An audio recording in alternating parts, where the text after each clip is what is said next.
Right now, a group of protesters are making their way to the southern border town of Eagle Pass, Texas. The group, known as the Take Our Border Back Convoy, is headed there for a rally planned for Saturday. This convoy is currently en route to Eagle Pass after leaving Virginia Beach on Monday. Their goal is to get Washington's attention as the country struggles with immigration at the southern border. Ken Molestina from CBS News Texas joins us now from Dallas. Ken, talk to us about who is in this convoy and what else do we know about this group? Who's in the convoy? Anyone and everyone is what I was told yesterday, but mainly it's truckers that had organized these convoys. There's several of them that have left from different cities across the United States, and as you mentioned, all of them are headed down to Eagle Pass. The one that we're keeping a real close eye on took off from Baton Rouge last night. But again, you're talking about who might be in it. Initially, we heard that there were truckers. We do know that there's a Texas Congressman, Representative Keith Self, who is inviting people to join the convoy along the way. He is someone who has been front and center. He says that he is planning on being at that rally on Saturday as well. But in general, these are folks who want to get Washington's attention. These are people who believe that the Biden administration has not done enough to control the problem down here on our southern border, and they're hoping that this show of solidarity will get their attention. Of course, we know that Washington has been working on what we thought was a bipartisan deal for immigration reform that was expected to clear the Senate, but we're hearing today that that is not the case. So there's still a lot to be seen here. And Ken, I know this group is affiliated with the same truckers who had a convoy during the pandemic and were protesting outside of D.C., threatening to, choke transportation points because they also were protesting efforts the Biden administration was making. But that ultimately fizzled. They made a lot of noise, but it didn't really have a major impact. And there weren't that many truckers among them. I'm wondering how either small or big this convoy appears to be and what lawmakers are saying about it. Yeah, well, we know that when they took off from the different points, the different cities across the country, it was several hundred. They're claiming that it's now up to about a couple thousand.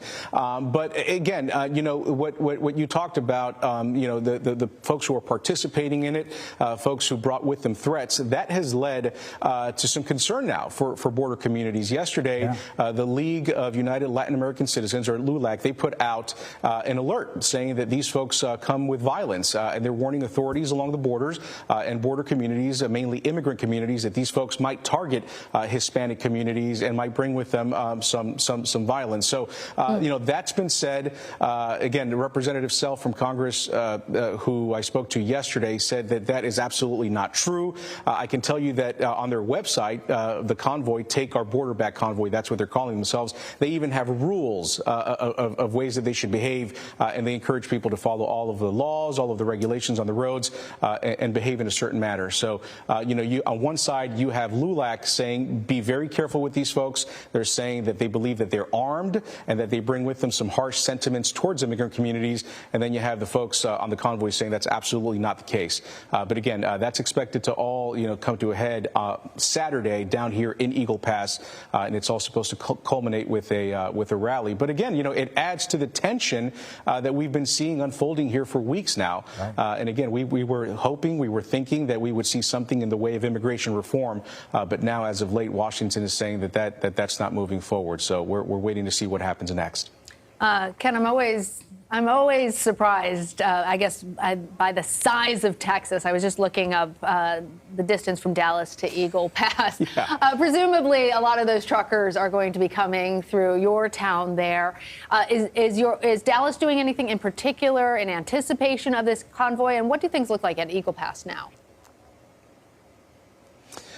We haven't heard of anything changing as far as here in Dallas. And as you mentioned, the state is just so large. There's so many different ways to get through Eagle Pass. I'm assuming that perhaps some of these truckers might want to take a less congested route, because if you come through North Texas, you're going to get stuck in traffic. I can tell you the folks in Eagle Pass, the community that I've spoken to, when they first got wind that this was happening, even a week and a half ago, 2 weeks ago, when this was sort of in its primary talks that this convoy would be formed, they were already starting to brace themselves for it. And they were saying, you know, we're a small town. When I was in Eagle Pass a week and a half ago, that's what one person told me. We're a very small town here. We know who's from here and who's not, and we're bracing for all of these out-of-towners that are going to come in here, sort of, you know, mirroring what Lulac was saying about some of the tension and some of the violence that perhaps could unfold down there. But, you know, we know that there's a massive law enforcement presence down there by the way of the Texas DPS, the Department of Public Safety, as well as the National Guard, all of it through Operation Lone Star. So they are going into a town, it may be small, but it is a town that has a huge both military and law enforcement presence currently. All right, we will certainly continue to watch this closely, Ken Molestina. We know you will as well. Thanks very much. Absolutely. Good chatting with you. Thank you.